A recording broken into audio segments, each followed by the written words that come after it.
దైవజనుడి దగ్గరికి ఒకడు వచ్చి అన్నాడట,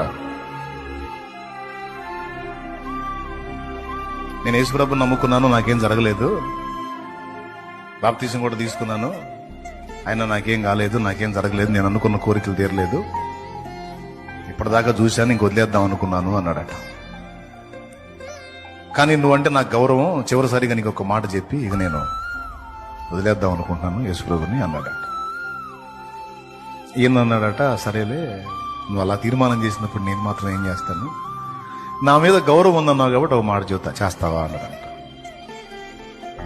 చివరిసారిగా ఈ ఒక్కటి చేస్తావా? తప్పకుండా చేస్తా, చెప్పు, అది నీ మీద గౌరవాన్ని బట్టి అన్నాడంట. అంటే అంత ఇరిటేషన్ వచ్చింది యేసయ్య మీద. అతడు అనుకున్న కోరికలే తీర్చలేదంట. అందుకని సరే ఏం లేదు, నా గురించి నీకేం చెప్పనులే, కానీ నువ్వు ఎటు కూడా ఇక నుంచి ప్రార్థన చెయ్యు, ఇక నుంచి లోకంలో వేరే దానికి వెళ్ళి మొక్కుంటాను, ఆరాధించుకుంటాను, సేవించుకుంటాను అనుకుంటున్నావు కదా, అన్నావు కదా, సరిపో. చివరిసారిగా ఫైనల్ అనుకోని చివరిసారిగా మందిరానికి వెళ్ళి మోకాళ్ళు వేసి, యేసు ప్రభు నీకేమేం చేశాడని మేం చెప్పగా విన్నావో, నువ్వు నమ్మావో, అవన్నీ ఒక్కసారి చెయ్యని కాదు, ఏమేం చేశాడని నీకు అనిపించిందో అవన్నీ ఒక్కసారి ఆయన గుర్తు చేసి కృతజ్ఞతలు చెప్పి ఇంకొదిలేసాయి అనే సలహా ఇచ్చాడంట. ఓ అదంతా తప్పకుండా చేస్తా, ఒకటేగా, సరి చేస్తాపు అని మందిరానికి వెళ్ళి మోకాళ్ళు వేశాడు. చివరిసారిగా మోకాళ్ళు తన కోసం ఆయన ఏమేం చేశాడో అవన్నీ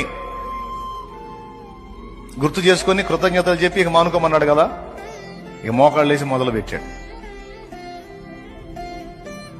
అందులో మొట్టమొదటిది, ప్రభువా నీవు నన్ను సృష్టించిన సృష్టికర్తవి,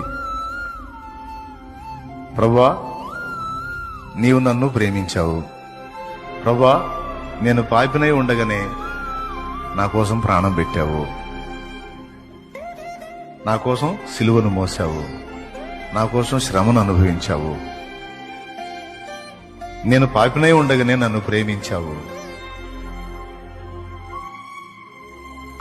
నాకు ఆహారం ఇచ్చావు, తిని బతుకున్నాను. చిన్నగా ఎప్పుడైతే మోకాళ్ళు నీకు దేవుడి గురించి, దేవుడి కార్యాల గురించి మొదలు పెట్టాడో దేవుని ఆత్మ వశమయ్యాడు. ఇక ప్రభు తనకి ఏమేం కార్యాలు చేశాడు అన్ని గుర్తు చేస్తా ఉన్నాడు, గుర్తు వస్తా ఉన్నాయి, మాట్లాడుతూ ఉన్నాడు. మాట్లాడుతూ ఇక ఏడవటం మొదలు పెట్టాడు. ఇన్ని కార్యాలు చేసిన నిన్ను నేను ఎందుకు వదలాలి?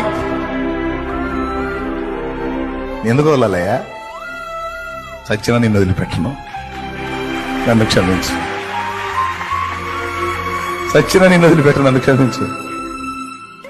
ఈ దురాలోచన వచ్చినందుకు నన్ను క్షమించని తిరిగి దేవుణ్ణి కనెక్ట్ అయిపోయాడు.